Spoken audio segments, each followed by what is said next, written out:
Our next guest grew up on the West Bank, where his father was a founding member of Hamas.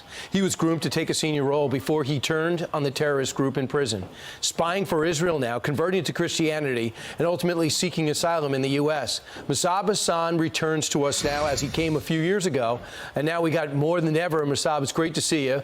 We'd love to know the insight of this group and how they were able to pull off what they did October 7th. First, can you tell the audience your background, people that didn't read your book? I was born at the heart of Hamas leadership, and I know them very well. They don't care for the Palestinian people. They don't regard the human life.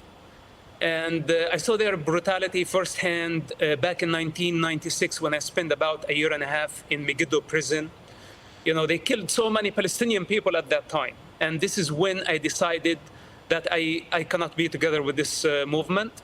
In fact, I asked myself a question: what if they become a ruling party at some point? What will they do? If they succeed in destroying Israel and building their state, what will they do? They will kill our people. And this was the first question, that actually I had to be honest with myself. Even though Hamas gave me advantages, I was like a prince in that world, but I did not like them, and I turned against even my own blood. Because this is how much I did not like Hamas. And today, 25 years later, they are the rulers of Gaza, and we see what they are capable of doing. We saw what happened October 7th. We saw them do what they did to Holocaust victims. They have now over 200 hostages, murdered babies in their cribs, and we see the horror of what they're capable of. Now they've retreated back to Gaza, and a ground incursion is about to happen. Would you recommend Israel do this? And what will they find when they go in?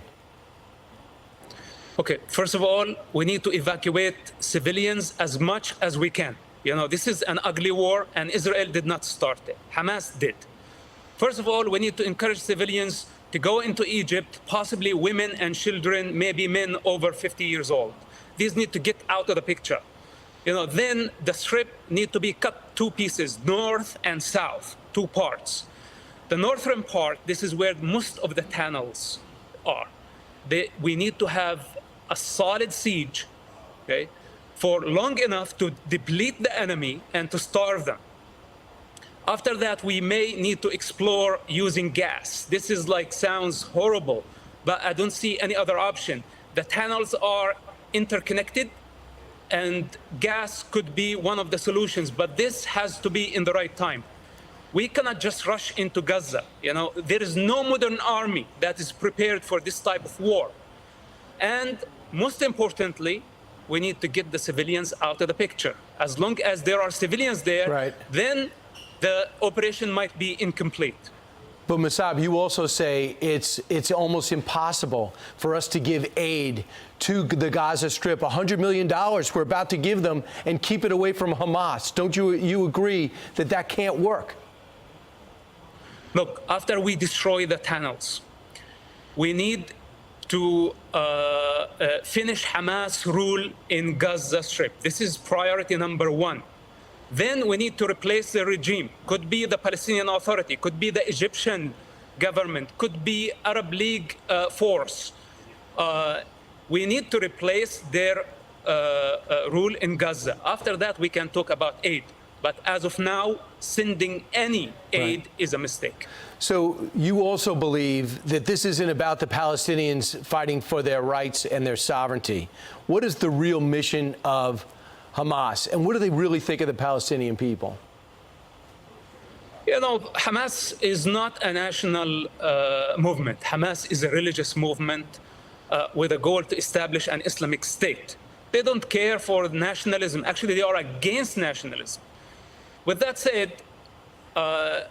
my understanding that they are using the Palestinian cause only to achieve their goals, so the long-term goal, transforming the Middle East and the world into an Islamic state. This is Hamas agendas, and they are not hidden, by the way. So Hamas is serving foreign agendas. We're talking about Iran, and we're talking about Russia lately. Hamas serve those parties, and Iran pays them close to $1 billion annually. Iran is the real master in this picture. Hamas does not serve the Palestinian people. Hamas serve Iran. Those are the masters of Hamas. So their lie about nationalism, that they are a national movement and they care for the Palestinian people, look at them. They are using Palestinian people as a human shield. We need to free Gaza from Hamas. This is what Israel is doing. It's doing the Palestinian people the greatest favor by bringing Hamas down.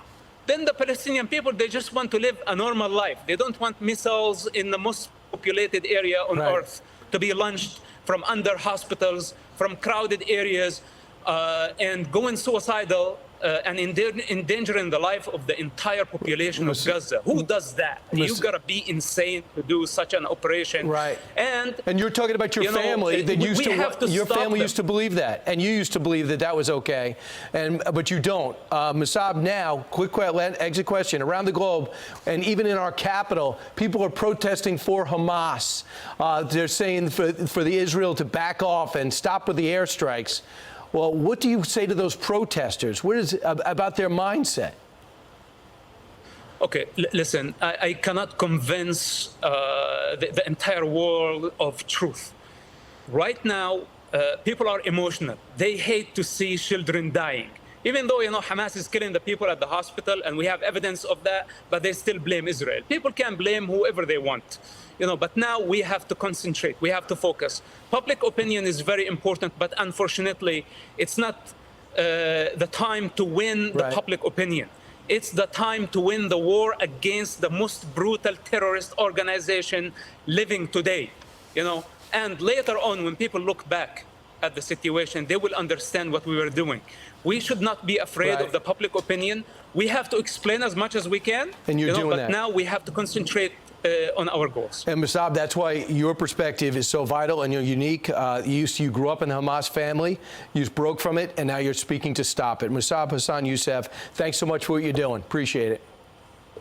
Thank you, Brian.